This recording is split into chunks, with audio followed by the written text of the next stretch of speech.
Welcome to No Church Church. My name is Liz, and I'm here with Willbo and Rosie, my friends. We are here today to talk about the stuff that's going on right now, the racial issues in America and really in the world. And, you know, Willbo is my friend from way back for a while now. And, you know, I love one of the things that you said to me last week. You said, first and foremost, I am a child. I'm a lover of Jesus. Mm-hmm. That is my identity. Right. And I love that so much because we can always focus on our differences, which is good, but also the fact that we are all one body, one part, one family, you know. Right. And, you know, if I would like to say, you know, if any part of our family, if any part of our body is hurting and says, please, I'm hurting, please listen, please look, how could we ever not do that and just say, okay, we're here, we're listening, what do you need, how can we help, what can we do, how can we change? So I asked you to come today. I want to hear your heart. I want to hear your thoughts. I think the first step that needs to be done is that people need to acknowledge hurt. Let's take the same analogy you said about body. Right. You know, if something is injured, if somebody's cut or you break an arm, the first thing that the body feels is pain, right? That's right. So the first thing we need to do is acknowledge that there's people that are hurting. Yes. You know what I'm saying, from the issues that are going on. That's right. After that, we need to take steps to mend or to tend to the wounded. Right. You know what I'm saying? So that's the first thing I think about when I think about everything that's going on. Some people don't believe that racial issues are real issues. Some people think they're fabricated. Some people think that's not true. Right. Some people think it's made up. But it's a real issue. Absolutely. So I think that's the first step we need to take. Yeah, absolutely. I mean, I've been learning a lot, and we got implicit bias, mm-hmm. which is just, you know, in particularly white people, because I'm white, we do things and say things and we don't even recognize it, mm-hmm. you know, and that's what I think is a lot of the frustration. We're not saying outright racism like KKK, mm-hmm. like, you know, beating, you know, and the police brutality, you know, that's over here too, but also, we're saying the bigger issue is how do we see each other? Mm-hmm. You know, when a teacher's teaching in a school, is she immediately looking at a little black boy mm-hmm. as being a troublemaker? And then if you look hard enough at any little kid, you're going to see, or long enough, you're going to see, you know, mm-hmm. you're going to see him make mistakes or do stuff. And that's part of that implicit bias that we don't know that is built into our society. Mm-hmm. And I think, dear God, you know, like all of these very important things, we're learning microaggressions, mm-hmm. you know, as far as black people are saying, please, can you know, when you say this is what we hear. Mm-hmm. When you say this is what we hear. And this is love's way. This is not I'm a white person, so I'm bad, and shame and guilt and beat myself. This is me saying, you're my family, and what hurts you hurts me.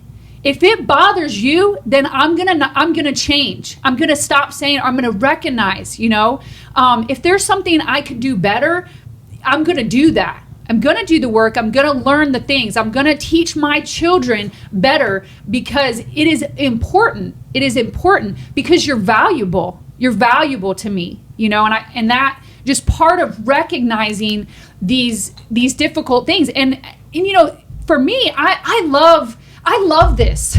I love this. I'm excited about this because I am a type of person that's like, oh, really hard, deep conversations. Let's do it. Mm-hmm. Like, I don't, you know what I'm saying? I like small talk and all that is I'm like, let's just do the hard thing. And I encourage people, have the conversations. We might get it wrong. And I think a lot of white people are like, I'm so scared. You're scared to be uncomfortable. Yes. Exactly. I mean, scared to be uncomfortable, scared to be awkward, scared to offend. You know, it's like, what do I do? What do I say? I feel like whatever I do and say is going to be the wrong thing right now. And that's why a lot of these conversations aren't even discussed, is for that reason. I mean, I come from an area where we're in a relatively small town. It's rural, and not many people want to discuss it, even though we know that this is happening. Right. So it's just, how do you get out there and do it? Right. You just have to. Yep. You can't be afraid to offend anyone. That's right. That's the thing I've had to deal with, understanding actually about this. Yep. So. And we're talking about when you have that conversation, this might sound a little gritty, but and now I'm not talking about black or white. I'm just talking about people. Mm-hmm. People have to learn how to temper emotions. You dive into that conversation, or you try to have that conversation, and someone intentionally or unintentionally says something that does offend you.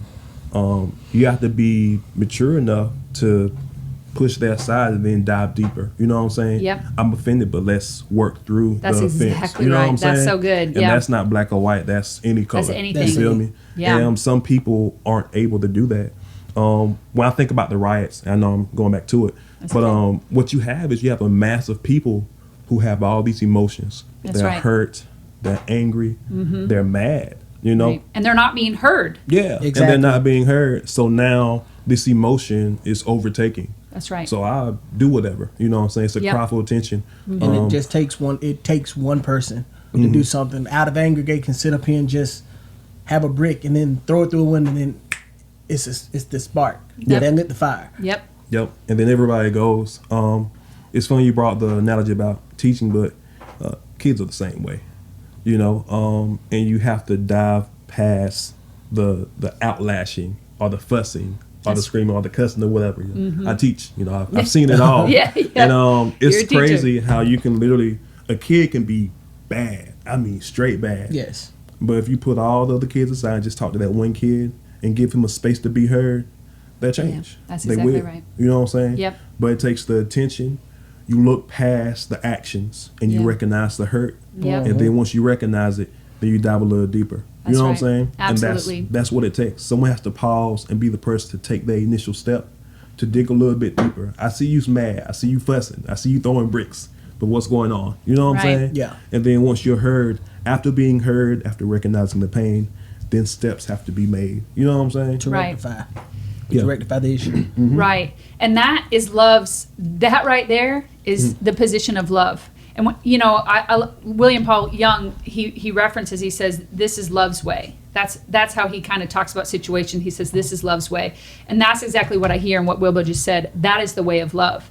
And honestly, the way this movement that is happening right now, that's been happening for a very long time, like Willbo, you said that to me the other day. You're like, this stuff that we see in the news is just like, this is our life. Like, this is over and over. It is everyday life. I can recall having conversations with my mom and my granddaddy, grandfather, all my family. They used to sit up here and tell me when I was little, I hope that you don't have to live through what we've had to live through growing That's up. right. Because this is not what the world should be. That's this right. is not what Jesus would want or God would want for this world. Right. But I mean, it's crazy that now I'm sitting up here in my 30s, now realizing that, wow, I'm living through what my parents lived Yeah. through, and it's unreal. The only difference now between what they went through and what we're going through is being filmed. That's, And you that see is that. exactly right. And I think that's what makes the whole bigger picture is just like, this is crap. happening. It's this in is our happening face. to us. It's there. Yeah. It's there. I came and had a conversation with a friend, and I told him, the one thing I'll never understand is you being a white man. Just like you will never understand what it's like me being a black man. Right. You can go on and get in the car, get pulled over by the police officer. The first thing going through your mind is, why'd he stop me? This, that, the third. Meanwhile, me, the first thing I'm worrying is, I'm just hoping whoever this officer is has had a good day and is not looking at the frustrations, because I don't know why he stopped me. At this point, I just want to make sure I can get out of this alive. Now, I'm not saying that all officers are bad. Right. But I know that there's a possibility. Right. And I In can be general, approached. when you get stopped and when I get stopped, it's going to be two very different, Exactly. situations. Expectations or feelings. And that's not saying that all, like you said, like all police are the devil. It's saying that's your life experience and this is mine. and that's not okay. Yes, exactly. It's not okay because that's your life. Because even with that, I can even recall having a conversation. No, I'm sorry.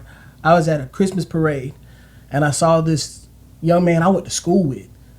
He was an officer, real good guy. Another guy that I went to school with worked there, and something happened in front of the store I was at. This guy just starts belittling this officer like it's nothing, and I'm just thinking to myself, how are you getting away with this? But he was treating him with respect, because that's all I've ever known the officer to be. Mm-hmm. Now I was thinking to myself in my mind, if I had done that, or if Willbo had done that, would have been the same way. And I'm just cautious because I've seen. Now, I'm not taking anything away from that gentleman, because, like I said, overall he was an upstanding guy, great officer. And that's one of the things that that I've seen out there too is the systemic racism is, for example, a white woman walks down the street and clutches her purse. I've heard that example used a lot recently, and it's like, do you not recognize that what you're saying is every time you walk by a black person, you're afraid, or a black, Mm-hmm. And it's like, recognize that. Recognize that you're immediately labeling someone as dangerous because of the color of their skin, and that's those implicit bias that that you don't know until somebody says, "Hey, you're being this way. You're seeing things in a way that was whatever taught you, said to you in your society, whatever. It's time to change. It's long past time for these kinds of things to change and for them to be recognized. I think about three people. Okay, we all know about Black Lives Matter. Yes. I think about the good African Americans that suffer. They're looked at and discriminated against. Yes. Yeah. Even though they're good people. Right. I think about white people who are, again, good people. They might be in fear of what's going on, or they might be, discriminated against as well. I also think about the blue lives, the police. Yes. Yeah. So this is the thing. I got a friend of mine. He used to be a corrections officer and parole officer. Whenever I show him videos about brutality, police this, police that, he always has a different perspective, because not only is he looking at the person that's being arrested or detained, but he actually understands the position of the police officer. You know what I'm saying? Yeah. And as much as we dehumanize police officers, once they take their uniforms off, they're humans too. Exactly. That's right. They have families. They have somebody's mama, daddy, sister, brother, auntie, nephew, cousin, whatever. Right. But he tells me about how they have all these procedures and protocols that they should be going through or doing or whatever. At one point in time, being a police was okay. Everybody liked you and you was cool, but now people are in fear, and it's not because every police officer is bad. You get one that's caught on camera, and immediately everybody suffers for that one. I don't think it's the fact that one gets caught on camera. I think it's the fact that even after they're caught on camera, that that this is wrong, but they still got off because, like I told, we did have a discussion. I told you, like, before our time, this was nothing but like the Rodney King situation all over again. It is on camera that this was police brutality. Yeah. But they got completely off. Right. No charges. All charges were dropped, whatever, and it caused the riots in LA to start. Right. So now we're back in this same scenario, because people set up their assault. Like when you look at what happened with George Floyd, once he had those handcuffs on him, he was not a threat to anyone, regardless of what the crime he committed. But there was no reason for that officer to sit up there and be on his knee, black, white, Hispanic, who it don't matter, for 8 minutes and 46 seconds. Now, when I was talking to my other friend, he was telling me how, the first thing officers should do in a situation, they should get control of these situations. Yes. You know what I'm saying? Handcuffed, detained, or whatever. Yes. And after that's done, it should be fine. So I'm agreeing with you, essentially. But after he was cuffed, he should have been off of him. And if anything, he also said his knee was in the wrong position. His knee was supposed to be on like his back. You know what I'm saying? As opposed to like his neck. So it's just bad practices. You know what I'm saying? Is that during the time of the arrest? Because yet again, I'm still stuck on the fact that he's got his handcuffs. Like if you're having to do that because you hadn't handcuffed him, then that makes sense. It makes sense in my mind. Yeah. Especially if you got a guy who's a whole lot bigger than you. Yeah. But I mean, at the same, once it's done, it's done. Yeah. The situation is under control. Get off. Yeah. There's no threat. I got you. Yeah. Yeah. So, yeah, I agree. I forgot what we were saying, but yeah, sure. I'm sorry. But yeah. So either way, my sympathy, I just think about officers. You know what I'm saying? Yeah, it matters. We can't dehumanize them either. I watched a TikTok of a Hispanic police officer yesterday, and she said she was crying as she said she walked into a store somewhere to get something to eat or something, and it was a black man, I think, just put his hands straight up and was like, I'm not armed, like really loud and like making a scene. And she was like she was crying in the store when it happened, and she's like, this is my life. Like, I'm just completely hated. Now, everybody hates me. The fear is real. Yeah. Exactly. One time, I'm from this small town, Swainsboro. Yeah. Drive home, it's about 3.5 hours. Yep. And I got stopped one night. You go through these little small towns, there's speed traps. You drop your speed off, they'll get you. Yeah. But I don't know what small town was. But I got pulled over at night. So it's like 9, 10 at night. And I'm scared. Right. Especially. I'm scared. You're probably in the middle of nowhere. Yeah, in the middle of nowhere, like a little one red light town. Yeah. And this is before the body cameras probably. So it's literally your word against their word. I am scared. I get you. So he comes in and I'm 10 and 2. And I'm just... Yep. It's a fear. It's like, yep. It's a fear. Like, don't do anything wrong. Don't breathe any kind of way. I'm saying don't move quick. Don't do nothing. So either way, thank God, he didn't do anything wrong. He just said, hey, make sure you slow down, let me go. Yeah. But in my mind, that's a good encounter. As far as I know, that was a good officer. Yeah. Right. But every story is not like that. And it's not, because I there's a story I want to know about. Me and my little sister, we had to go to my niece's dance competition in Myrtle Beach, South Carolina. So the family went ahead. Me and her are riding down the road. I forgot what part of South Carolina we're in by this time. And we see this officer just fly past us. We're like, dang, he's in a hurry. This is about 1 o'clock in the morning. About this time, we see the blue lights, and they're on the side of the road where this car is. Got this car pulled over, 2 cars. About this time, we see the officer hop out, and he's got his gun drawn. We're like, what's he got his gun drawn for? And next thing you know, we see a black man sitting just like this. Now, in our mind, we were scared and we wanted to stop. We did want to stop because we didn't want him to be left alone. But in the same, it's one of those, you get caught because they're doing their job. This might be an all out, he's done something wrong, and they finally got him. So this is what I heard, and I could be wrong, right, whatever, but I heard anytime there's a felony stop, stolen car, anything like that, they have to draw their guns. It's a safe protocol until they secure the area and the location. You know what I'm saying? So I don't know if that's the case. I don't know what the case is either, but just that fear, right? For the fact that I'm looking, okay, this is another black man. Yeah. He's out there. And I mean, we were literally, it's like we're on the bypass or whatever, in the middle of nowhere. The only reason that I knew who he was is he's standing up with his hands up with the lights from the police cars all on him. It's just like, oh, wow. I read a story of, it was a white girl in college, and she was going home with her, he was black, he's a male. They were just friends, but they had a long drive, so they were driving in the middle of the night. And it was like 2 a.m. She said they got stopped. And she said it was a lady officer. She pulled up behind and then called for backup. Like, she saw that he was driving. Yeah. And then the officer came around to her side and asked her, are you okay, ma'am? And she was, and this girl that's telling the story on social media last week was like, I was so angry. I was visibly angry. This guy's like my best friend, he didn't do anything wrong at all. Like, nothing wrong. And they're asking me if I'm okay, calling for backup police cars to come and asking, for his ID and stuff like that. And she's like, and the thing that broke my heart was that I could be visibly angry, like I was showing it, and he couldn't. He was straight. No. That's right. And see, you guys are like, absolutely not. But I'm reading this story like, that's what she's recognizing is he's not allowed to show anything at all. Because of the color of his skin and no other reason. No other reason for the color of his skin. The funny thing about that, the only time Oh, this is so as funny. a black I'm man. sorry. We understand.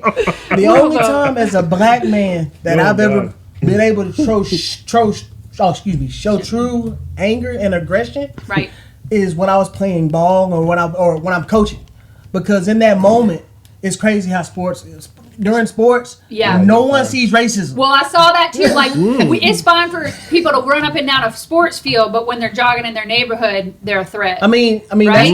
That's the I only saw that. time. Somebody said that. I was like, That's the only time, because I can sit up here and count how many little black boys, white girls, black girls, all races love LeBron James, love that's Deshaun exactly Watson. Right. I grew up on Michael Jordan because I grew up in Illinois. Exactly. I mean, I read his book. Yeah. I mean, Michael Jordan was like, that's Scottie Pippen. These are my people. Exactly. But I've also ran across a couple of people that I had a few teammates that I know for a fact, when we played together, we were all cool.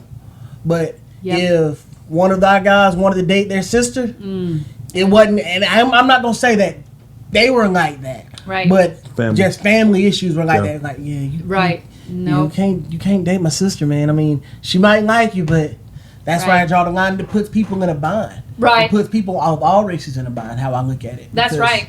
Well, you guys know Twitch and Allison. They dance. They're on TikTok. Well, it's a biracial couple anyway. They're very famous. My niece probably knows her. She's all on TikTok. Well, I mean, they have been. So there's lots of interracial couples now. Like it is more common than ever before. Yeah, that's true. And they are still catching a lot of crap from black and white people because. And I've read the comments on when Twitch and Allison post things. I'm reading the comments, and it is crazy. It is like, why can't you just, like, to Twitch, why can't you just marry a black woman? Like, what's wrong with black women that you had to marry a white one? And he's like, why can't you guys just see that love is love? Exactly. Like, his baby daughter is white, and he's black, and he's holding her. He had a picture of him kissing her, and he's like, she doesn't see that I'm black. She just loves me, and she feels loved, and she feels safe. Yeah. And so that's a whole nother thing that you're saying. It's like, we can play together, but what about going to church together? It's one of those things, like you said, at the end of the day, is taught. Like I told, before we walked out, he was telling me to do the podcast, and I made the notion. I was just like, it's sad that racism it's not, you're not born in it. Right. It's taught. I'm absolutely. It's taught, because I mean, I can even recall the first time my niece witnessed racism. Now, she's too young to realize it, but me and my sister saw it. We went to the park right down from our house. Right. And my niece went. We took her, had a good time, and she there was some little white kids there playing, brothers and sisters or whatever. Yep. So she just saw the kids. They look like me. They're small like me. I'm going to go play. That's exactly right. And they were playing about every 2 minutes. They go here, and then as they went there, they left. Oh. And then she followed. She didn't realize what was going on. It got to a point that my sister was just like, okay, enough. And it wasn't. I think it was like 3 of them. Jesus Christ. But the 2 that were like my niece's age at the time, because I want to say she might have been 4 or 5. Mm-hmm. Those 2 didn't realize it, but the older sibling was the one. Okay, let's go over here. Let's go over here. That's crazy. That is crazy. And anytime she followed them to go to play, it was sad. Jesus Christ, this is what I'm saying. Like, dear white people, for you to say that this is not an issue in America, the only reason you're saying that is because you're not a person of color. Or you're not. It doesn't affect you. It doesn't affect you. So you saw that, but I don't know if a white mom was sitting there, if she would have recognized that, because it wasn't happening to her kids, even if her kids were the ones doing it, or if she was just a mom of another kid at the playground. Yeah. What I'm saying is, you guys, the life that you're having to walk through and living, this movement, it is long past time. It is long past time for people to recognize that this is a real issue. These are your real lives. Little kids are treating other little kids different, and this is not okay. Yep. This is not okay. And I love that a lot of people are saying, and I include myself in this, what can we do different? How can we do better? How can I be on your side? They're saying like be an ally, right? You guys have heard that? I have my now this is my brother. Oh, we've known each other about close to 18 years, really. More than that. I mean, it's a long time, but I mean, we bonded. Now I've got a friend. Me and him have been friends since kindergarten. Yep. I'm black. He's white. Yep. His daughters are my nieces. We love each other. Yeah. And he asked me that same question because I mean, between me and him, it's never been black or white. Black or white whatsoever. Right. But he asked me the same question, and for me, as a black man, I'm sitting here like, I don't know, man. It's hard. The first thing he acknowledges it. Yeah. He acknowledges, but it's then taking what are the necessary steps, because it's not something that can change overnight. Right. That's the one thing we do understand, but it's going to take a lot of stuff to get people to actually listen. Yes. Because you've got several people listen, but you got to get the whole collective. And one of the biggest things I think that's an issue of it is the fact that we've got to in our country, we've got to get our government to actually take the time to listen and see what's going on, and not just making this just a show because it's an election year. Because y'all, okay, I'm gonna promise you this. We're gonna promise this police reform. We're gonna promise this, that we start try to get these racial injustice rectified. Right. But then once they're elected, it's like, good enough. We straight. Good. Right. I ain't got to say anything for another 4 years. See, that's messed up. And I saw a statistic that said exactly what you're saying. It like right before election times, it'll be like, oh, we care, Black Lives Matter, and then it's like everybody moves on, right? Mm-hmm. And I mean, do you guys ever watch Tabitha Brown? I think her name is.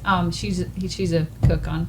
Anyways, it's your business. Yes, I got it's your business. It's your business. You want some garlic powder? It's your business. I love her so much.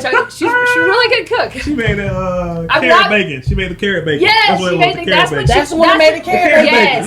Okay, so that's like what got her famous. But I was watching her way before that. Like, she's so good. She's good. Yeah. She's vegan. I like her. I mean, I'm not vegan, but I like what she cooks. She BLT. I love her so. Like, even just the way she talks, everybody says is so soothing. It's just so loving. Yeah, it's soothing. And when she made a video last week or sometime last couple of weeks and said, Black lives, saying all lives matter doesn't make sense, because all lives can't matter until Black lives matter, until they're included. And it's like logic. Yes, this is what we're trying to say. Logic. Yeah, and we're not taking it like. From that statement, it's not taking anything away from anybody else. Right, mm-hmm. Right. But at the end of the day, it's just one of those that you don't face these injustices, and it's because you're not used to seeing it. Because I had a kid that played for me. Now the kid, yet again, he coaches football. Bad. I coach football and girls basketball. Okay. One of my football players. He had issues, and he had issues from home stemming, and he would act out. Yep. He would act out. He snapped one day on our head coach so bad that the head coach was ready to go on and just cut him loose. And I told him, "No, I got him. Let me have that." And at the time, I understood what the coach tried to say was, "You're crippling him for when real world hits." I was like, "I get that." But at the end of the day, if we don't go on to rectify this now and try to find out what the issue is, he's going to be a whole lot worse in the long run. See, and that's love's way. And yes, it is. Exactly. What you did is love's way. Mm-hmm. Exactly, and it's love's way. And as a black man to a young black boy, I had to make sure that at the end of the day, I've got to protect them. And they don't understand, because it goes back to showing emotion. Yeah, you know what I'm saying. You can't wild out and say what you want to say, act how you want to act. I don't even think that's black or white. I think it's just human, period. Yeah, you know what I'm saying? Period. Yeah. But again, talking about discrimination and racism, you snap, you're a grown black man, you snap at the wrong people, they're quicker to incarcerate you. You know what I'm saying? Yep. Versus other people. So either way, but let's But it takes a minute. You know what I'm saying, to recognize that you have to pull our young black men aside and teach them and tell them. You know, you gotta be more careful. There's a time and there's a place. Yes, man. And the thing about it, that same kid, I mean, the head coach, he loved all the kids just the same. But just for some reason, those two couldn't click. But me and him could click. Right. Me and the other one of the other white coaches, we would click with that kid. It got to a point where the kid was like, "Coach, I'm telling you, he can't tell me anything else right now. But I will listen to what you and Coach Willbo have to say. If y'all say whatever, if y'all need me to do it, I'll do it. But I think it's the nurturing and the care. Yeah. And it doesn't always have to be like a coddling, like babying. Yeah. But if a kid, and we could just say a human, if someone recognizes you care and it's sincere, like it's for real, it's not manipulative, it's like genuine care. That's right. Then they'll go the extra mile for you. I see it all the time. Oh yeah, no doubt. Time. I do too. All the time. I tell people when I sit up here and I look at just the stuff that's going on in the world, for me, as a coach and as a person who played football, I would love for everybody to get a chance to see what a true football locker room looks like. Yeah. Because you got, number one, you got everybody trying to get to one main goal, whether that's win a championship or whatever. Mm-hmm. Everybody's focused on that one common goal. They don't see black. That's right. They don't see white. Like, remember the Titans. Exactly. He's like, you're my family. You're my family. That's the perfect. That line right there, everybody's crying. That's the perfect. That's the perfect. Movie. Because, I mean, at the end of the day, I'm still friends with a majority of my teammates to this day. And, I mean, I sit up here and think about what we went through and the things that people never experienced or that we saw. Is like, man, I'm glad you don't act that way, you don't act this way, this, that, third. And we even during that time, we had our own parents would come in on certain things and try to make it, I guess, political, trying to get this, that, the third. But we tried our best to look past it. Yeah. And I mean, it put us in a perspective where we almost got to where we wanted, winning the state championship. We come up a safety short, but it's just, I just wish everybody could see that. Right. Just that camaraderie. That's exactly right, because it is like that, like your family. I mean, I grew up playing sports, you know. I've talked to Willbo about that before. You're like a family, you know. You're together. And a few different things here. One thing is, you know, people are okay with sports being diverse, but then they're not okay with it over here. There's still people that think it's not okay for black and white people to go to church together. Like that is still an issue, which is mind-blowing. There's still people that think interracial marriage is not okay. That's mind-blowing. That's still an issue today. I tell you what's crazy, and I went to a church one time. It was actually I went for a program I had to sing at, and it was an all-white church, and they didn't think anything of it. I know these people, and I see them on the regular in the school system and all that. My whole family was there. After the church service was over, I had one of the ladies come up to me that I've known for years, looked at me with a straight face, put her arm on my shoulder. She said, "Oh, it was so good to see you. When y'all first came in, I thought y'all were lost." And I looked, I said, yeah. Thought that was funny. Yeah. That's what Pastor Dale said. So Willbo and I lead worship together, and this last Sunday when he was telling a story of Ada years ago that him and I don't know, he's a pastor, and then he went to a black church and he had some like other people from his congregation that were white too, and he said when he walked in the door, the guy that was preaching stopped preaching, and like just stopped, and they like everybody turned and looked at him. And afterwards he was like, I was thinking, are you guys lost? He said the same thing. Are you lost? Yeah. And he's like, no, I feel like there needs to be, I feel like black and white people need to be going to church together. Like this, it's an issue that everybody's still being separate. And, you know, it's like still segregation in church, but everywhere else is fine. Like you said, school, you know, sports, everywhere else is fine. But then there's still these things. It's like, why is it, you know? And I think a lot of it's just people in their comfort. Because I think about my church. My church, for example, I go to an AME church. And we welcome everybody. We truly welcome everybody. But I think because of where our church is out in the country, and the majority of the people that I look at in my church, really, we're truly all family. It's like our family church. So we've got whites, blacks, Hispanics that live right up the street who I know lived up there for years, but don't necessarily come to the doors. Right. So it's just one of those things. I think it's just that level of comfort and just that. Right. I think everybody's not as open to the idea of everybody coming to their church. Yeah. You know what I'm saying? Mm-hmm. Like even what you said, like sometimes people pause and look and they're clueless, like, why are you here? You know what I'm saying? But I mean, they were happy. They were happy, but they were like a little, what you doing here? Yeah. It was weird, you know? But I just think we can be more embracing to people. Yeah. Not consider color. I think about our campus ministry, exchange ministries. Of course, we're at VSU, so we welcome everybody. That's right. It doesn't matter who you are. You know That's what I'm right. saying? So I think and even what we play at Pastor Dale, it doesn't matter. Just come. Right. You know what I'm saying? So yeah, we are a multiracial church, and it is very, diverse. It's not just like a few of here. It's very multiracial. But like you said, the first thing is recognizing it. Which if I love you, mm-hmm. I say, how are you hurting? How I want to listen. Because that's what the thing is. We love Jesus, so we have compassion, we have empathy, but we don't stop there because we are moved with compassion. Yes. So that's different than just having compassion. Yep. So if I'm moved, Yep. I say to you, "You're my family. I love you. How are you hurting? How can I help?" And then I stop and I listen, and then I do things. Because when I listen to you and I can hear your heart and I hear these stories that are happening to you, I now that I'm not just being aware, but I can do something about it. Exactly. You know what? I've been talking to my son. He's 13, and I said, and he has a best friend. They've been best friends since they were 5 years old. He says his name's Terry, and he's black, and they stay up till like 4 a.m. playing video games this summer in quarantine. And I'm like, who you up all night? Yeah, who you up all night with? And he's like, Terry. So that day that I couldn't, I've been crying a lot. My kids have been seeing it because this is devastating. And I know, like Willbo said, it's not even new for you guys, and I recognize that. It's not the first time It's not new, like you said. It's definitely not new. It's not new. For the first time, with everything, it just finally put me to a point where I'm just like, I'm. When will it all end?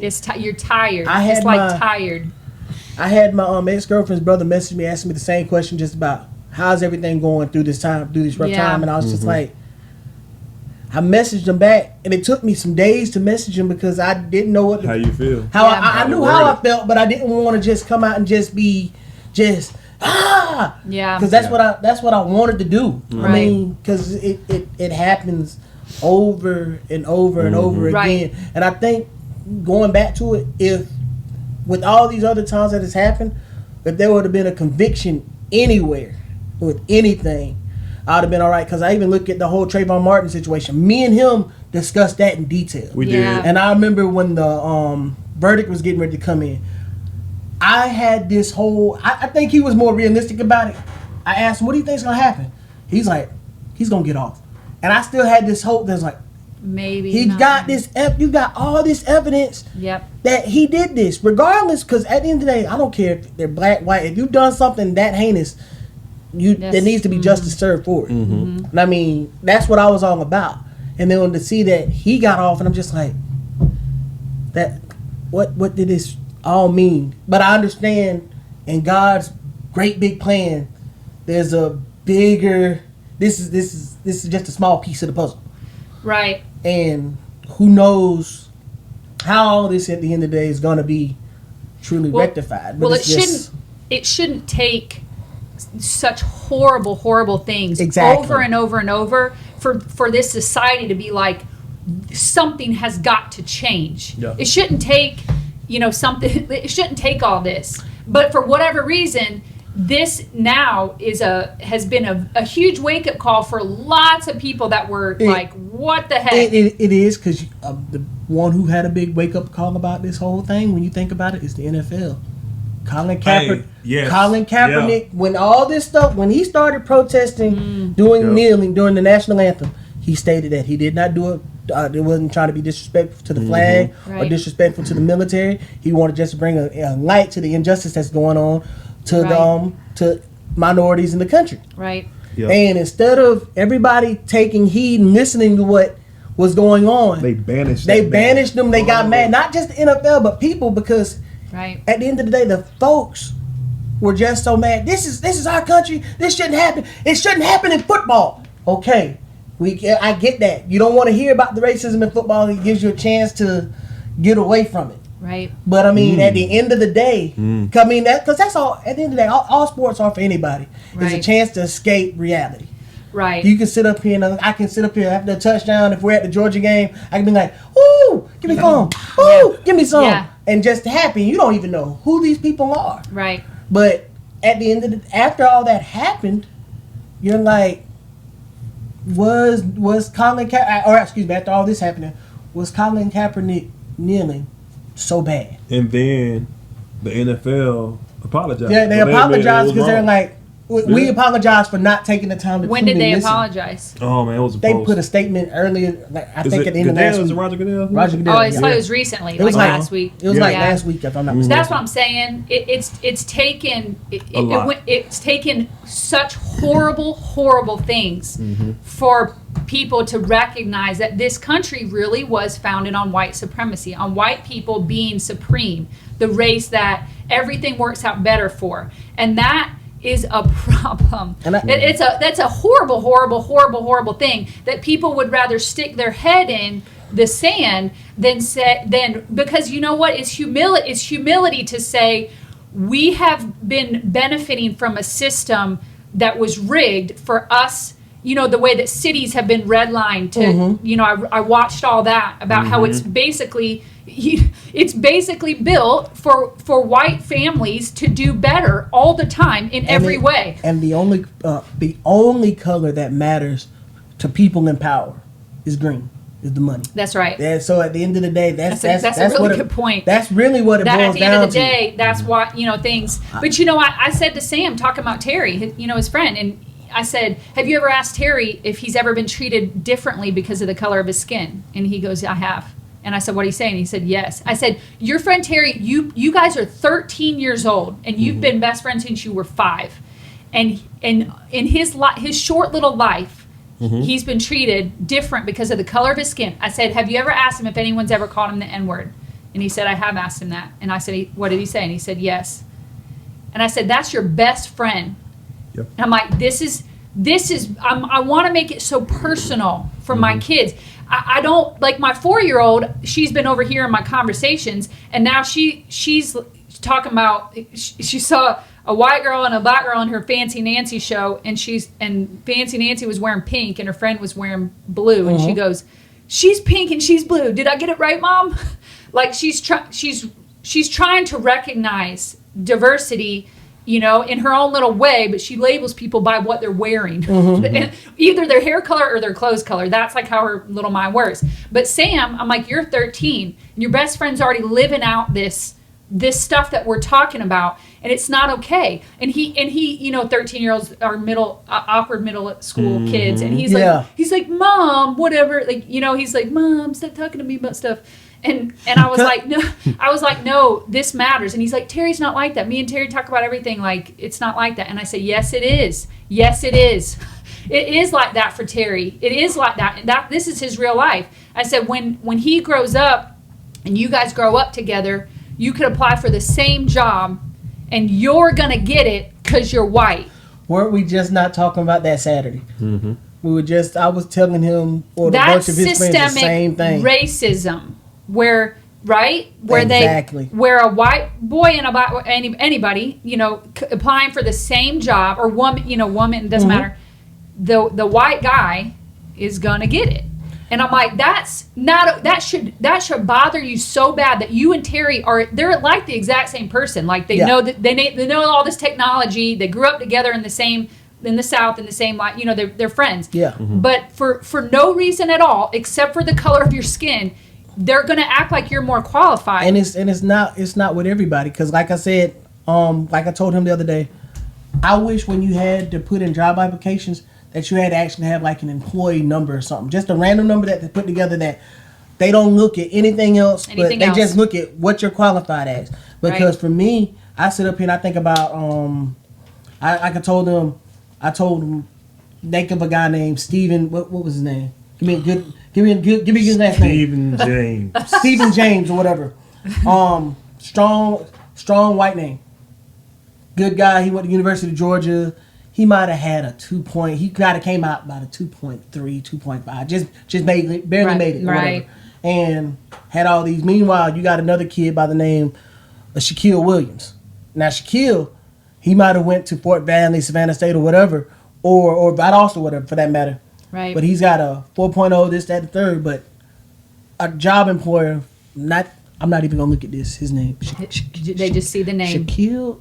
Nah. It's like they Steven. see it. It's like an African American name. They can just tell by reading it. And I've been through that because surprisingly, how my full name, you would be surprised because like I said, I'm Rosie, but it's Roosevelt. But when you see my name on the paper, you're like, oh, I had a lady come in, actually a black lady, when I interviewed for a job. She's like, I did not know you were black by looking at your application, and all I could do was laugh. I was like, hey, I mean it happens. It happens because I mean it's just how people treat people nowadays. Right. But that lets you know that people not only look at skin, but they even look at names to determine your skin color. Right. It's a form of prejudice.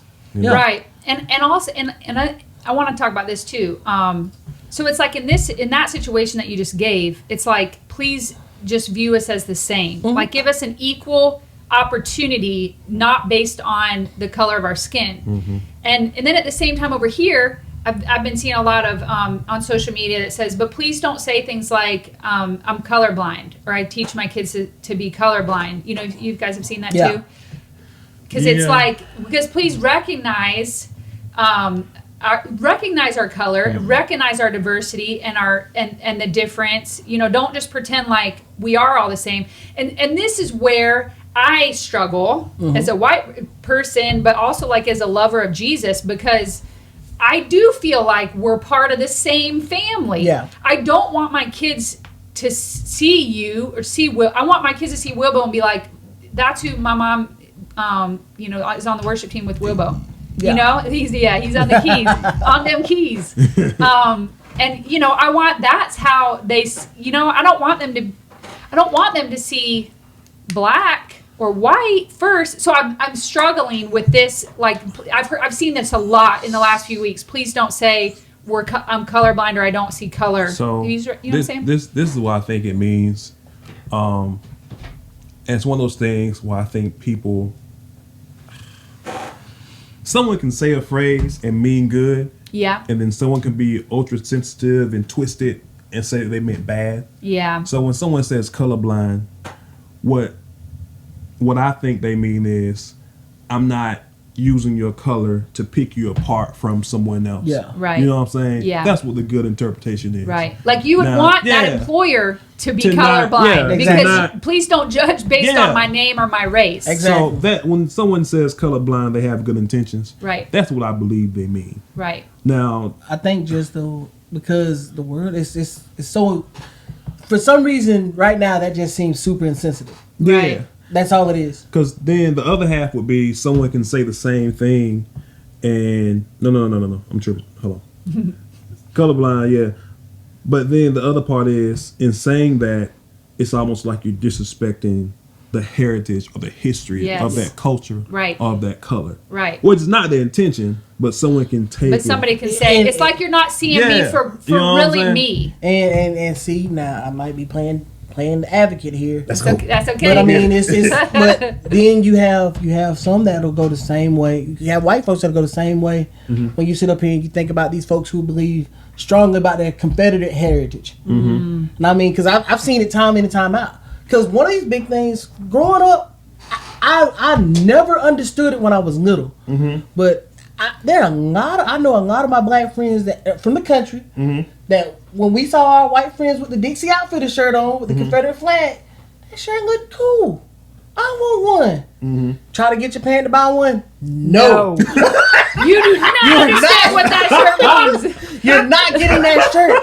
And my sister talked about it. She's like, I just like the shirt. It wasn't until we got older that we realized, this is some of the stuff that's tied behind it. Because we're not taught it in school. That goes back to, I mean, they don't teach you that. So to that point, I grew up in Illinois and I moved to the South in high school. And let me just tell you, history class culture shock, but history class was not taught the same there and here. It was different. And it's like what you're saying. When I got here, and up north there is like rural areas where people will have a Confederate flag. But in the South there was lots of Confederate flag. And somebody said to me, because I had a very northern accent, go back where you came from, the South will rise again. Like somebody said that to me, and they meant it. And I was like, we're not in the Civil War, and that was a really long time ago, and I don't know why you guys are still living that. But like, I saw a lot of Confederate flags, and there was a big debate when I was in high school about whether or not it should be taken down, or it should be, that was an actual debate. And I'm like, I can't even believe that there's this many Confederate flags everywhere. I was blown away. I was like, why does anybody view this as like what are they, you know? And I've talked to people about it that are proud of that, like you said, like proud of that heritage. But you know, my friends on the basketball team, you know, the basketball team was pretty much, you know, half white, half black. They had different feelings. Exactly. Yeah. And they're like, we don't feel the same as you guys. And I understand it. And I tell people now, the only time I actually really truly enjoy watching or seeing the Confederate flag when it was on the General Lee. I enjoyed watching Dukes of Hazzard because it was just overall just a good show. I never thought about what the undertones were. Right. I mean, it was just one of those hey. Right. And they talk about history being whitewashed, which I'm learning. Do you guys know this phrase? Which does that mean?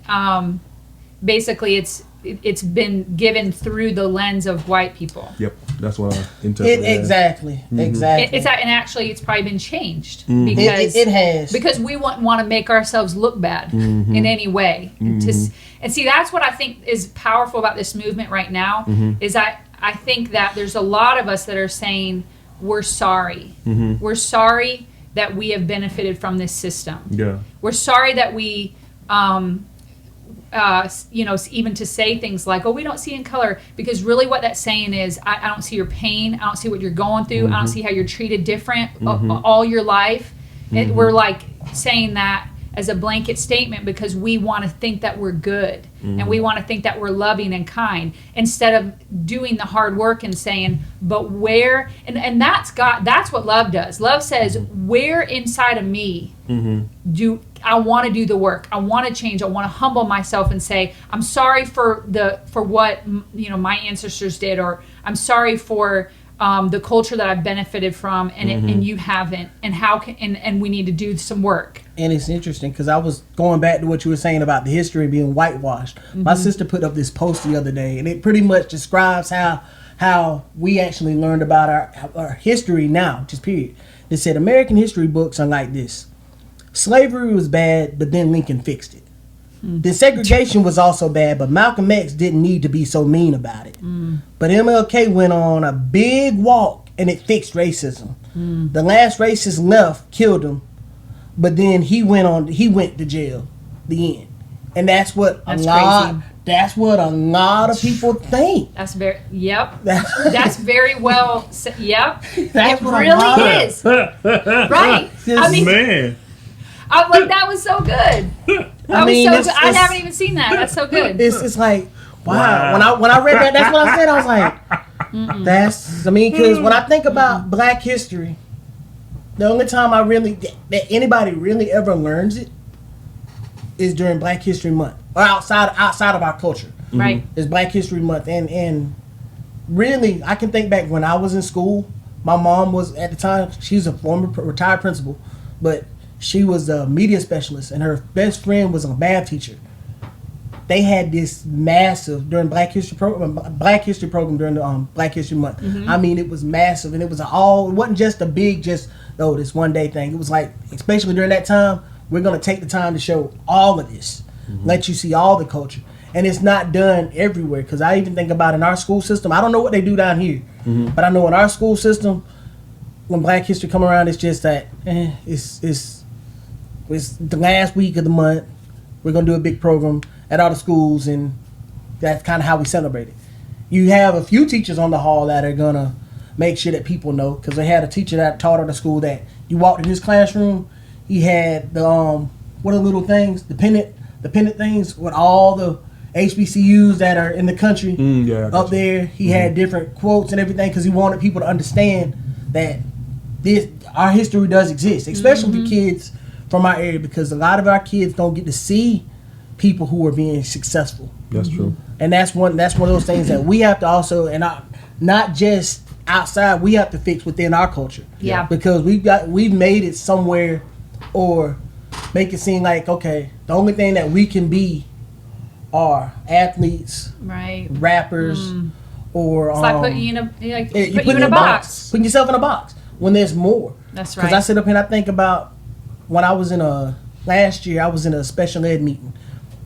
I looked around the room. This is all the teachers in the county, and I looked and I'm thinking to myself,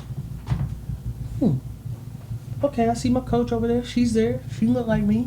Oh, she looks like me. No. Let me see what man looks like me. Yeah. I'm the only guy in here, and that's like out of about 8 schools in the county, and I'm the only one that looks like me that I see that our kids see, and our kids get put in special ed more often than any other race. Okay, I in didn't know the that. school system. Wow. It's unreal, Wow. and a lot of it's not because by any means these kids are slow or anything. Right. It's just that they get put there because you have certain teachers that are like, I just don't think he can do the work. He can't do the work at all. I'm not gonna just be like, Right. And see, what I love about what's happening right now is we have to take the time to dismantle everything. You know, a lot on this podcast we talk about deconstructing, because a lot of what even the church has taught was from people and not from God. And we call that deconstructing, to get what is the truth of, God's word of Jesus, Exactly. What is the truth of Jesus and the love of God? Well, in this situation, we need to dismantle. People are like, well, I've heard people say, well, it's really not that bad. Well, spoken like a person that's not living it right there. But also, it doesn't matter if it's not that bad for you, because if you're taking your niece and nephew and they're getting treated different at 5 years old, you said 4 years old, that's a problem in society that we need to dismantle. Am I using the right word? No. We need to take that apart and make changes and do things different, so that when they go to school, this type of stuff, because we need to start it at the beginning. When they get to school labeled as special ed, is very damaging, probably, I would assume. I haven't experienced that, but I can't imagine, It is. How could that not be very damaging? They get picked on, they made fun of. Yep. All special ed kids do, of whatever color. That's true. Which is a messed up on a whole nother level. And the crazy thing about it, at the end of the day, it plays on that kid's psyche, because they don't want, like you said, they don't want to be labeled that. Right. By no means, because that's the one time that outside of their color that they feel, oh, I'm different. Right. I'm different. I'm having to get pulled out of here to go here, and I can't be in the classroom. So let's talk about we've talked about microaggressions. I think I'm using that right. So you guys have said that you've been treated as dangerous because of your skin color, and it's like people view you as dangerous, right? And also you said, like in the schools, you're talking about being viewed as not as smart, so put in special ed. What else have you experienced, or basically the categories you're being put in, that the one based on your category color that I cannot stand, and it's not necessarily based on my color, but it's based on who my people are. I've ran into several, like I said, my mom's a retired educator. My dad drove trucks and was a drill sergeant in the Army for many years. My aunt's superintendent of schools, uncle assistant principal. I come from what many blacks and whites in our city and our county would consider, he's some of the good blacks. Okay. So I can sit up there and I can be in a conversation with somebody, and they'll be like, well, I'm not talking about you. You're not like them here. And I'm like, what do you mean? You're like, that's not how it feels to me. me. What do you mean? Because at the end of the day, I'm not gonna let you be like, we're the same. If something popped off and you had to decide on who am I gonna defend, my family or me in the same situation, you're gonna take your family because of self-preservation. Right. And it's one of those things that I've dealt with on a constant. This is like when I'm down here, because I'm around folks here that I do not know, or they don't know me anywhere. Right. So they just get to see who I am. And a lot of people sit up here over time and look like, you know what? I like him. He comes from this. He comes from that. He's not gonna give us any issues. Right. Meanwhile, you can have another kid. And I've had people I felt bad for didn't get an opportunity that I know that they should have got over me, and I tried to give it to them. They're like, no, you're good. You're good. They didn't want me to begin with. They wanted you, and I know why. And it took me a while to understand that, because many in our town consider us like, quote unquote, the Huxtables or the Winslows or whatever. Meanwhile, you got those others, the Williams or the whatever, that people don't care about, or they don't know. Mm-hmm. Right. Because yet again, I mean, I'm not sitting up here saying that they don't know Bobby, but me and him went to school. Me and his brother went to school together, his older brother. Mm-hmm. And when I sit up here and see how people interacted with me and how they interacted with him was totally different. Even when we got older and I met him and we started hanging out, I realized how people treated me in town was totally different from how they would treat him in town. Because I tried to get him to come home to get a job. I was like, no, I'm good. I'm not coming down there right now. That's not where I need to be, and I understood it now. It took me a while, but I understood why. Right. Because he's not going to get the same. Look, I don't care that he's from Swainsboro. He's not going to get the same opportunity that I might get possibly. So. Right. Right. And that's the most important thing that I wish that everybody could recognize is that we need each other. Exactly. We need each other. We were not meant to do this life alone in any way. And that is why it is completely, I love and I understand why God called us a body. Because I can't just hop on one foot. I need two legs to walk. And I need two arms. And I need two eyes. And I need two ears. And I think, one of the first steps is for people to just recognize, even anyone that's listening, if you're not religious or you don't care anything about Jesus or God, you still can recognize that we all need each other. Yes. And that is a very, very important realization to come to. In a marriage, I remember when me and Ben were, we were having problems and we went into counseling, and that's one of the first things that we said and we recognized. Like I looked at Ben, I was like, I need you. Like, I need you. I need, it's not just about me and my independence, it's I need you. I need us to be together as one, as a team. Mm-hmm. And in doing that, when you say, I need you, the next step is you say, how can I love you? Not in the way that I feel love, but the way that you feel love. I said to one of my friends, I said, Black lives do matter. The lives of Black people matter. And she, she's Black and I'm white. And she looked at me and said, thank you. Thank you for saying that and not saying all lives matter. Yeah. Mm-hmm. And it meant like such a small thing to her meant so much.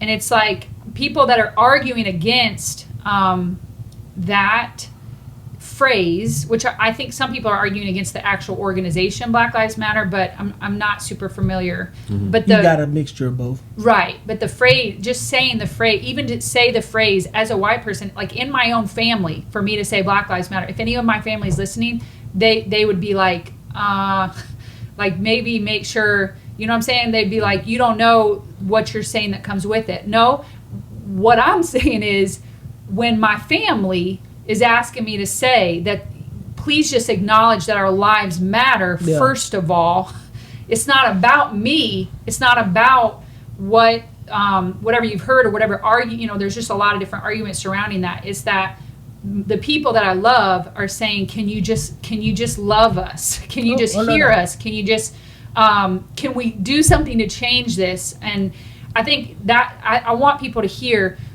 just ignore all the stuff that says, this is not political. This is saying what is love's way.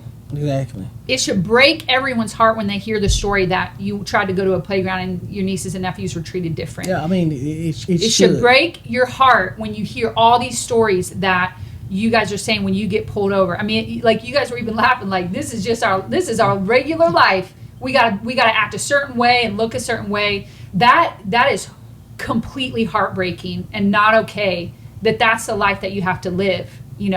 Exactly. And that's also the lives that you have to teach your children to live. And people, if any white person says, I don't want to teach all my kids this and show, it's very uncomfortable. It's very like whatever. I understand. It's like I don't want to expose them to a world full of hatred and all that stuff.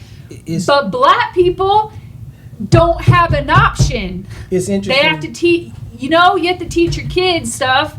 And it's like, so no, we will teach our children, and we will come alongside, and we will say, this is going to be the change. Because it's interesting you say that, because people don't understand, or white people in my mind don't understand that the talk that you give your kids is totally different. Like, I hear people talk about, when I was little, I hear people talk about, my dad gave me the talk today. So I'm thinking, when they would tell me what the talk was, I was like, oh, that's what you do? That's what that talk is? So when I first heard my dad give me the talk, I'm like, Dad, I don't want to hear that talk. But then it's like, I'm not talking about that talk, son. I'm talking about what you need to do when you're out in society as a young black man. I'm like, what's this? Because I've always been raised, and I grew up to love everybody. Right. Because to a point that how you say colorblind, I was colorblind. I don't look at people who are black, white, or whatever different. Right. Now, that one thing I will say I'm guilty of, if it's something that they're doing wrong, I may look at them different, because I'm like, okay, I don't need to be associated with that, because I know that this can cause me this, that, and third, and harm. Right. So I look at different, but you didn't recognize I things didn't based recognize on color of skin. I didn't. Like I said, my best That's friend to this heartbreaking. day is literally, he is Right. a white man, and Right. next to him, I mean, he knows everything about me. Right. More than, I think, probably more than you do, actually, Willbo. I'm sorry. It's all right. I'm sorry, man. Like, no offense, no offense. I'm sorry. It's all good. But I do believe that, that song that Maverick City does. Oh, I love Maverick City. Love is a miracle. I've been listening to that a lot. Love is a miracle. And I believe that we serve a miracle working God. Yes. That he is a God that moves mountains. And this is a mountain. And this is this is bigger than a mountain. And I do believe that someday in the future that it is going to be different. That things are going to be different. And I will say also this. Maybe someday it won't be color, but it'll just turn into something else. Yeah. Poverty, there's all kind of things that people are viewed, special ed, labeled and viewed and looked at different from their outward, from whatever is outward. And every single time we need to ask ourselves, what does love do? Exactly. Yeah. What is love's way? Yeah. The one thing I just hope overall with people is that we actually take the time to, like you said, truly listen. Yes. And the one thing that I know that we're difficult with, now, like go back to Colin Kaepernick, a lot of people didn't want to listen to Colin Kaepernick, not because he was black. That had nothing to do with it. A lot of people that didn't want to listen to Colin Kaepernick didn't want to listen because they felt like he wasn't being patriotic. No, not the patriotic. It's like, what are you crying for? You're making millions of I saw dollars that to too. play ball. Yeah. So why should you be out here taking a knee, and we should have to be dealing with that? I just wish that people would take the time to listen, because even when I look at our current president, he does things. Like I tell people, the one thing I think I discussed with Bobby and all that, when you think of Trump, what are the 5 things that come to your mind outside of him being a president and a businessman? If you don't mind me real quick, what are the 5 things that come to your mind? Oh God. I'm just curious. Orange. Okay. We'll use one. Ricky Orange. back there saying orange. I don't know. I mean, I would have said, if you had to describe them. I would have said president of business. President, businessman. Yeah. I'll even give you those. Yeah. So you just got to come up with 2 more. So you say What would orange I president say? You know and I'm businessman. not political. I understand. I'm just curious. Just if you had to describe them. President, businessman. I In mean, orange. Okay. Well, we'll just run with that. Yeah. He's a New Yorker. Okay. He's a That's New the Yorker. way I think about it. Okay. He talks he's very blunt, New York, harsh. Okay. Blunt, We'll use that. Blunt, New Yorker, orange, president, businessman. At any given point, did you mention that you thought that Trump was racist? Okay. Because I'm the same way. When I tell people, and I have people that get mad at me when I say it, and I bait people into conversations like that. Cause I tell them, I don't think that he's a racist, but I think he's a narcissist that doesn't care about anybody else's feelings. So if it doesn't benefit him, he's not going to do it. So why would he discuss the Black Lives Matter if it's not going to benefit him? Yeah, which that's what I'm saying. That's a very white way to be. Well, if it doesn't affect me, exactly, why would I take the time to change? And that's the one thing that, even with him or just people in power, period. Oh man, that's him, good. President Obama, and anybody, just period. The people who have that type of influence, you need to acknowledge that this change needs to happen. Right. Don't look past it. Don't look past it because you're worried about offending your constituents or whatever. Right. So at the end of the day, well, listen, businesses, that's happening. Businesses are getting in trouble either way right now. Like people are saying like cancel. Like I'm canceling my like membership with you or whatever if they're doing business deals. You know, if you have not spoken up about this movement or if you have, either way, they're getting. If you guys are seeing that, it's like they're getting hate on whatever they do. The thing about it is your moral fiber and your belief that everybody deserves to be loved the same. Yes. Is that more powerful than your love of money? Yes. Because if it is, then you're doing the right thing. Right. Yeah. You got to do what's inside you, not based on people pleasing or who you're going to offend. This podcast right here is going to offend people. Yeah. All of our podcasts offend people. I'm gonna tell you, every single one. I know that because I didn't expect to be here. By no means, and I'm happy. I'm glad that God worked it this way because people are hearing things from me that they probably would never hear any other time because I'm one of those. Even subconsciously, I don't want to offend people and I don't want to make people mad. Well, we don't want to rock the boat. We don't want to rock the boat, and that's what people right now are scared to say anything to anybody. Like I went to worship practice and was crying because I'm reading all of this and I'm learning all this and I'm seeing all of this, and I go and here's my family. That's there was me and Mike that are white. Everybody else is beautiful brown, dark, and I'm walking into practice, and it's like they say like if you wear red, you see red. If you wear red glasses, you see red. Well, it's almost like reading a lot of this is taking my glasses off, and I'm coming in, and now it's personal because I'm seeing the people I love, and I just start crying, and I hug Misha, and I just start crying, but I'm like, do I say I'm sorry for my implicit bias? I'm sorry for the white supremacy that I've benefited from. Exactly. I'm sorry for anything I might have said, for if I touched your hair, that's a thing. That's a microaggression that I didn't know. I don't. It's like I'm sorry for things that I've done that I didn't know because I love you so much, and how could I have done it? It's like and then it's like, do we say anything? Do we say anything, or is it like somebody? I read the next day, don't cry. Like, don't cry. We don't want to see your tears. We're tired. We're tired of dealing with all this. Please, white people, like, keep your emotion to yourself. And I'm like, but this is my family. I don't know. I'm not gonna agree with that. Go ahead. Yeah, I don't necessarily agree with that too.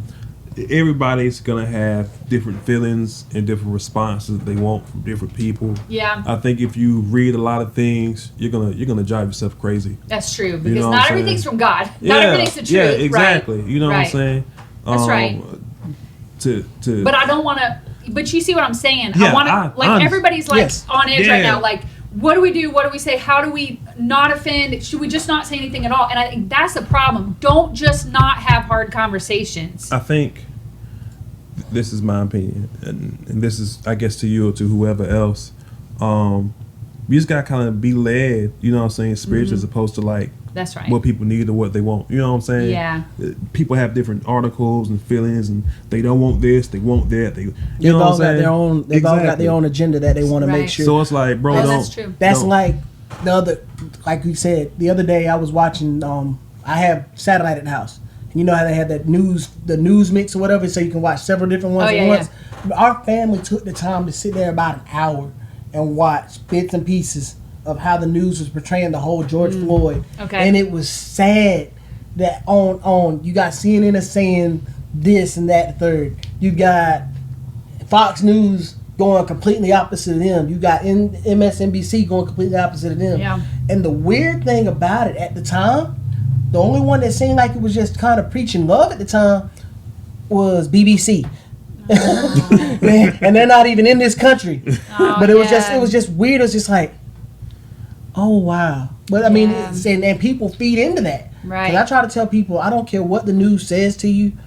Actually, you take the time to research it. I tell people it's okay for you to listen to CNN. It's okay for you to listen to Fox, but take it at face value, put it together, and research it yourself. Yeah. So you can come up with your own thoughts on your own truth about it. Yeah. Because as a whole, we're a society that needs to dismantle, all of this, the white supremacy that it was built on, all of that. But at the same time, we're family, and we love, and I mean, I can't even help but show and say something that says, I love you, and I'm sorry that you've lived this way, because I think both of those are very, very important. And like you said, it's personal. Not everybody feels the same way. Yeah. So, Misha maybe wasn't offended at all, you know? That's what I was about to say. Some people, especially when you got friends, relationships. Yeah, it's a relationship. Y'all can have those conversations, and the people there are part of this systemic racism or part of the whole white privilege thing. Like, if I know you and I know you're not that person, I'm like, what you apologizing for? Like, we're friends. You're not a part of these people. You know what I'm saying? That we're talking about. So like, I don't understand what you. Well, but it is. You know what I'm saying? I do see what you're saying personally, relationship wise, but personally, But I do think on a bigger, like when I watched that video in Miami of that protest that happened and all those cops kneeled, I was bawling. All those cops got on a knee. You guys saw that? I think I saw that one. I think I shared it. Yes, Jesus. Yeah. They got on a knee, and it's like you said, like the football player. It's like, okay, now we're sorry. Okay, we're gonna get on a knee to say to you, I see what you're saying. And that symbolizes the first step. It's a first step. That's us acknowledging that what you're saying is true. Right. And to be honest, that's the first piece of the puzzle. You know what I'm saying? After that, we can go from there. When people feel understood, it makes a big difference. The only thing that scares me about this whole thing, though, is that the fact that you're gonna have people that eventually, I don't want it to just die. That you feel like you're taking the first step. This is not a trend. It's not a trend by no means. This is a movement that we're changing the way things are. Exactly, and you've got to have those hard conversations. I have another coaching buddy who's white. Me and him actually have known each other our whole lives. Yeah. Now, me and him can have those conversations. I can't have it with everybody else, but me and him, we can have the conversation. We can sit and have that conversation, and we can have different views. Because I think about our conversation when the Arbery shooting happened. One of the biggest disagreements that we had about the thing was the guy who shot the video. He was like, I just feel like this guy was a guy that was in the wrong place at the wrong time. He thought he was filming something, and he was shocked when everything happened. I told him, no offense, that person was in on this. This was, I don't care what this looks like, this was a hunting, because to start filming where you filmed at, it was just weird. But we had those disagreements, and we could disagree, and it didn't change. Fine, and it didn't change the way you felt about each other. It didn't change how we felt about each other. Very important. You have to have people who, one, know you, and they're smart enough to like peacefully disagree. I got a coworker like that. Yeah. White guy. And anytime there's any type of news things or controversial cases like this, we talk about it. Okay. Sometimes we agree, sometimes we disagree. But we still good. good. We still talk, and you're still good at the end of the conversation. Because it gives you that chance to know possibly what the other perspective. Yeah. And Glory to God. That's a whole nother thing that I say. One time we did a podcast talking about who's the right is right. And you can't go into conversations saying to win. You go into conversations to understand. Yeah. And that is the way any argument, political or anything at all. I mean, it doesn't even have to be an argument at all. It can just be like, tell me how you see it.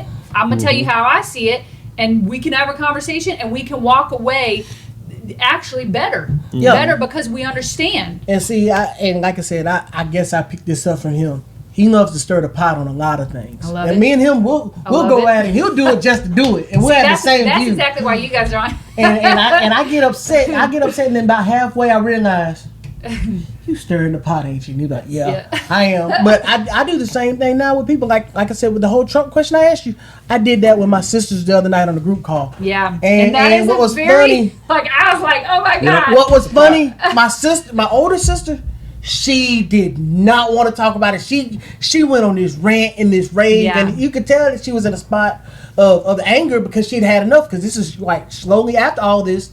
Right. And I was like, yeah. So I was doing it just to see how I could get her to respond. And then afterwards, my sister told me, don't let him bait you. Don't let him bait you because he's doing this. I said, no, I wanted to do this because at the end of the day, somebody outside is going to have that conversation with you. And if you're so quick to do it here now with somebody that you know, love, and that you care about, why are you going to give that so much anger there? So at some point you cut off everything. You don't want to hear what that person has to say. Right. And we're all guilty of it. We've done it, whether it be through race or something that we didn't want to hear. Yep. Well, I want that ice cream. Well, you don't need to have the ice cream because you're getting fat. I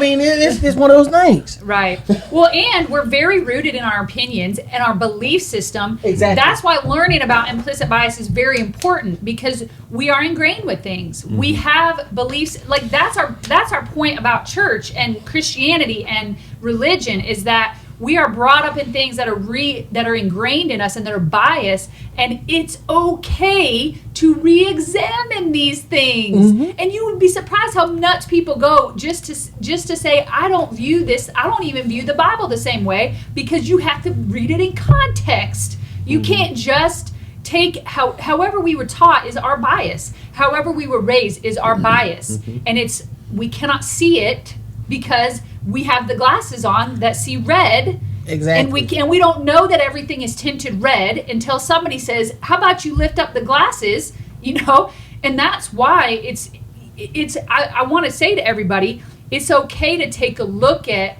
yourself and what you've always believed just because you were taught it or lived it or whatever, and say, possibly I maybe was incorrect. But instead, we want to say our opinion and say, this is right because it's what I believe. Well, no, that's your opinion. You know. After a while, as you grow, as you mature, you get new information, new perspectives. It's okay to change. And things change. The way you see things change. Your opinion can change. Right. There's plenty of times when you're younger, you do things just to do it, and then when you learn, you have a better understanding. When I was in college.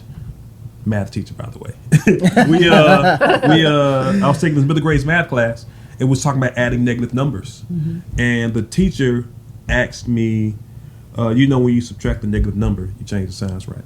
So if I got 3 minus the negative 3, ends up being 3 plus 3. I could change the signs, and I was good at negative numbers. I was really good at it. Nothing but A's and B's in high school. When I got to college, the teacher was like, "Why do you do this?"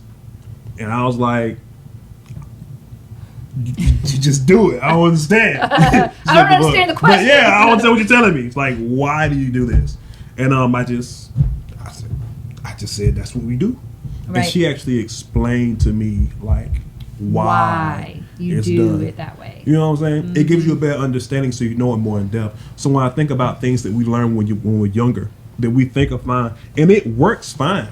You know what I'm saying? Mm-hmm. The whole keep change, whatever. It works fine, but then knowing the theory behind it gave me another perspective and another depth to it. You know what I'm saying? Right. So after a while, when you learn new content, new information, it's good to analyze what that means for the things you've done and even for the things you do in the future. That's right. That's right. That's so good.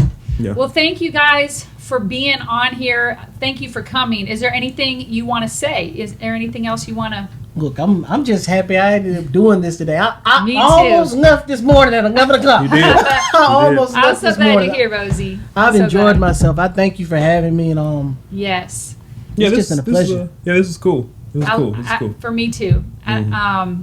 I love you guys, and everybody out there, thank you for listening to No Church Church. Signing off.